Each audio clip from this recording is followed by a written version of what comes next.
about overall is just the excitement behind the moves. And of course, we're always going to have this storyline. We're never going to be able to escape it, but we're always going to have some mellow talk sprinkled in there as well. Yeah, and I thought that, and I know that's a crazy thought, but when I heard about the Kyle Kuzma injury, my first thought was, and I put it out there on Twitter, and people beat me up a little bit about it, all in good fun, but I said, is that injury what it's going to take for someone to pick up the phone and call Carmelo Anthony and see if he wants to pay for their team? Because I just think about off the bench scoring, and I'm assuming, because he said it in past interviews, he's willing to accept that role, that he's willing to come off the bench for teams. I think his days as a starter might be over. So I just thought that maybe that Kyle Kuzma injury could be the olive branch he needed to make it to the Lakers team. I mean, it's only been a couple days. We haven't heard anything about it, but we'll have to see, because you're right. The mellow talk is definitely going to be sprinkled throughout. And for myself, taking a look at some of the storylines I'm going to be paying attention to early on in the season, and I wrote about a lot of my storylines in the article I put out on Nuts and Bolts Sports about some players to watch in the league. I'm interested to see what's going to happen in Dallas with Porzingis coming back. You have Luka Doncic, who was a beast last year in the NBA. How do those two guys come together and gel? And that Dallas roster is not that bad. So I'm interested to see how those two can form a good 1-2 punch, and what can they do for Dallas. So I'm very interested in that.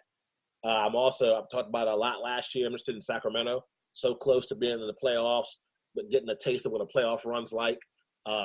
If you're basing things on workout videos, which I know we shouldn't, but I feel like nobody was in the gym more than Buddy Hield in the offseason. So I want to see what Sacramento can do after having a Marvin Bagley being healthy and the rest of those young guys they have there. What's that squad going to be like?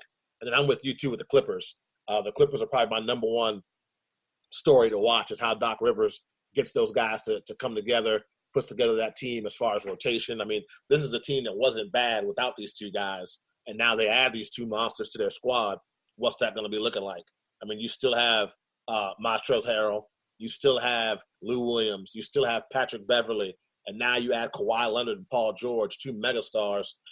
That's going to be a fun team to watch and see how that works out for sure. Those are some of the things I'm looking at for this season early on. Yeah, absolutely. I mean, I really don't know how, and I'm not saying people have to think like this, but I'm just, like, for me, I'm not a fan of either one of those teams, as far as, like, that's not my team. That's not my team I grew up watching. But because we love basketball, we love to see the star players, and we love highlights and all that stuff, to me it's just kind of hard not to have that up there. It's just all attention, unless something just drastically changes. We don't wish this on anybody, but unless like an injury happens or some kind of trade that just shocks everybody, and unless one of those teams gets broken up, I just think it's hard not to kind of focus on that story. I mean, you got LA, you got the bright lights, you got the stars on the court, the stars off the court, just to have both of those teams, which we think are going to be favorites, to either win a championship or to play each other in the finals, whatever it is, for Western Conference. I think it's just hard not to have them up there. And I'm not shocked by what LeBron said, but I love it too, what he said about playing through AD. I think, for whatever feelings you have about LeBron, I'm not the biggest LeBron fan out there, but I respect the game, but I just like what I hear about him saying they're going to play through AD. You bring them there. And I not only think that's the right thing to do, to whether say or do, but I just think it fits LeBron's game perfectly too. He's taken a lot of hits over the years for passing the ball up or maybe sharing it too much at times. But I think a guy that can pretty much play with anyone to a certain point, unless you're talking about a superstar point guard, because we know how point guards can sometimes they show their games can kind of hurt each other at times. But for him to be willing to do that and believe that that's what he wants to do, I think that's going to be a good thing in LA. I think it was a good thing to hear. And hey, man, it's going to be entertaining on the court out there. Yeah. And, I mean, LeBron's a smart guy, too, when it comes to basketball. He's a high basketball IQ. I think he knows exactly what AD brings to the table. And, I mean, shoot, I haven't had it in a really long time, because I never saw a use for it. But if there was ever a time to scrap together some cash and pay for NBA League Pass, I might get it this year because it's going to be worth a couple of nights of missing sleep to watch some of those West Coast battles. I mean, you mentioned it, the Rockets, Clippers, Lakers, even Portland, Sacramento. And don't get me wrong, the East got some good teams too. I mean, Milwaukee. What's the Orlando Magic look like now in year 2? Markelle Fultz, a local guy for you and I. All reports say healthy in mind, healthy in body. So it'll be nice to see him get out in the court and just play ball and have a good time playing ball. So if there was ever a time for me to really seriously contemplate buying NBA League Pass, I'm pretty sure this is the season to do it. Yeah, and I don't have anything in front of me right now, and I can't remember when it came out, but I mean, I'm willing to bet the national TV schedule is going to be full of those teams too. So, whether we have the pass or not, the pass definitely be great. But I think we're all going to have a great opportunity as long as you're willing to stay up. If you're on the East, as long as you're willing to stay up to watch it, I think we're going to have a lot of opportunity to watch those guys play. And, and then I think a team too that definitely I want to keep an eye on, and I'm not setting the bar high for them, but definitely New Orleans. When you're looking at Zion, you're looking at the different moves that they have as far as young guys being there. You got Ingram, you got Hart came over, you got Zoe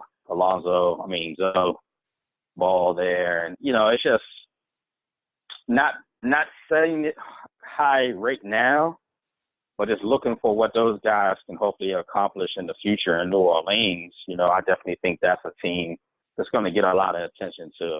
I just hope people, if he wins Rookie of the Year and plays great, fine.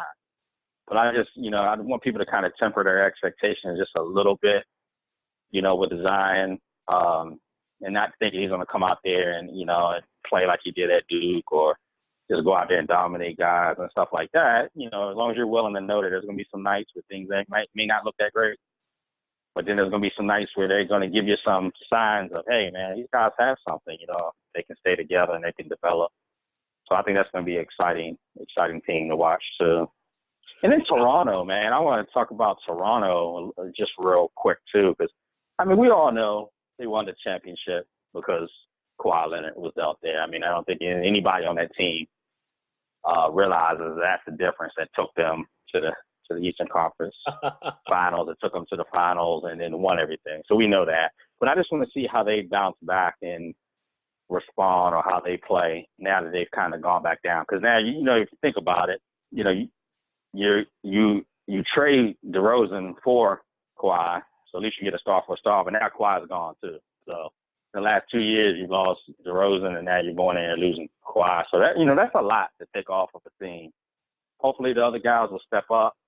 But you're talking about you got 2 all-stars, 2 starters, 2 stars on your team that now you're without. So I just want to see how they play. You got the title out the way, so you can always say, hey, we got that. But now let's see how they play, and let's see how they adjust. You start out bad, maybe you lose some games, things look a little rocky. I just want to see how everybody kind of watches that. Yeah, no, that's a good point. And people are going to forget about that because they still got some talent there. Pascal Siakam was the hottest thing smoking in the NBA Finals as far as the next young up-and-coming player. So what has he done this summer? What has he done to increase the tricks in his bag?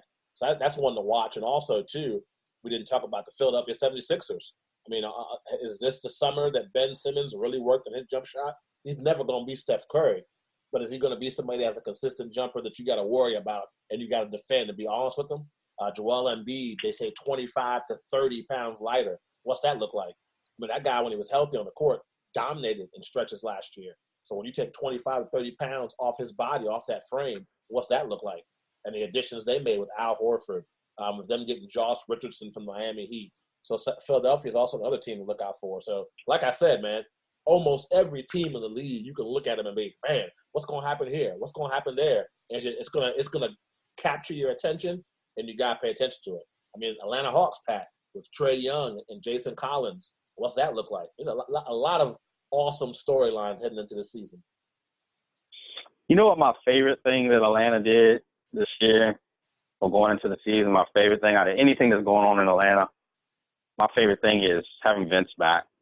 Having Vince for another year. I think that's just such a such a cool story. I think that's just a great story for basketball. You talk about a guy that was a star, guy that was an all-star, guy that was still is, an athlete.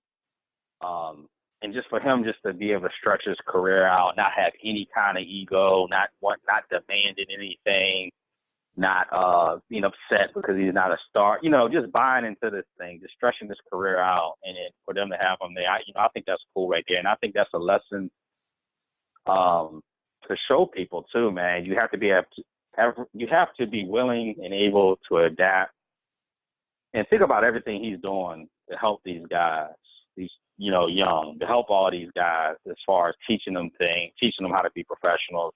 Just small stuff, man, on road trips. And they're probably telling them what to do, what not to do, what to watch out for. So, to me, that's the coolest thing in Atlanta. And you mentioned Philly. I always have a soft spot for Philly, of course, because of AI. So seeing those guys have a lot of young talent, the opportunity to do something would be pretty cool. It looked like they just honored Charles Barkley the other day as well. So I thought that was pretty cool coming out of Philly. Yeah, no, they did have a statue in front of their training facility for Barkley and everything.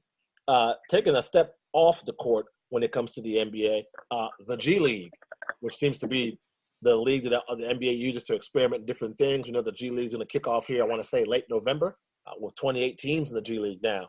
But they're going to do a free throw. They're experimenting with free throws. And what they're basically going to try to do, and correct me if I'm wrong, Pat, is free throws or fouls, Fouls will get you 1, 2, or 3 shot fouls. Let's say you get fouled shooting a three-pointer. They're going to experiment making those free throws worth different amounts of points. So that free throw can be worth anything from 1 to 3 points each free throw you have. So that's an experiment they're going to try in the G League, just trying something new. I mean, they had tried a 14-second shot clock. They had tried resetting the shot clock on different foul situations. So the NBA is smart. The G League has been successful going into these small towns that don't have NBA teams, and now they're using the G League almost like a lab to experiment on new rules and new changes to the league. So what's your thoughts, Pat, early on? Obviously, we haven't seen it implemented yet, but just reading it on paper, your thoughts on this experimental rule change? I dig it. I think it's okay. I don't have any issue with it. I think Steph Curry made a good point in a tweet about it. I read the other day just talking about how that's going to change maybe some percentages or free throw percentages and stuff like that. We'll see if that has any effect. But as far as the other part, hey, why not? And it's not just basketball. I mean, it's not just the NBA. We're seeing this with everything. This is the trend now. We talked about down here in the Atlantic League for the Southern Maryland Blue Crabs for baseball. We've seen how they experimented with stealing first base, with having the computer calling strikes, testing this out to see if it's going to work in Major League. We look at college basketball. Look at last year, college basketball. They experimented moving the three-point line back. So I think this is what we're seeing. For everything is going to be tested out. Different rules are going to be tested on lower levels of things to see if it ultimately will work on, the larger stage in sports. So WNBA, they had something where you could sub, in the course of play, real quick without calling a timeout. So I just think, we're seeing a lot of stuff like that is happening where they're kind of testing different things in certain situations. So I have no issue with it at all. I think this is where it's going. Yeah, I'm all about making the game fun and trying things out. And it's also strategy as well. I mean, I know if I shoot somebody who's a bad three-point shooter or if you're a so-so free throw shooter and you're about to shoot a three and I foul you, you're not going to make that 3-point valued free throw. If I know that, okay, the first free throw you shoot's worth 3 points, but you shoot 45 or 50% from the line, you're not going to make it. But you might have a higher chance of making a 3-point shot. So there's a little bit of strategy involved in there as well. So something to keep an eye on. I'm definitely going to watch it and see. I'm with you. I think it's very cool that the G League is so established. The NBA, without really any fear, can say, hey, we're going to try X, Y, Z with you guys, see how it rolls. And if it works, we'll take it to the big leagues. If it doesn't, we'll scrap it, and we'll try to find something else. I mean, again, the NBA, always forward thinking, always trying to be ahead of the curve. And kind of put a bow on this NBA talk, I definitely don't want to forget this. You had the New Orleans Pelicans add their second female member to their coaching staff and organization, as you saw NBA Hall of Famer Teresa Witherspoon, who I first heard of in the early days of WNBA. She played for the New York Liberty.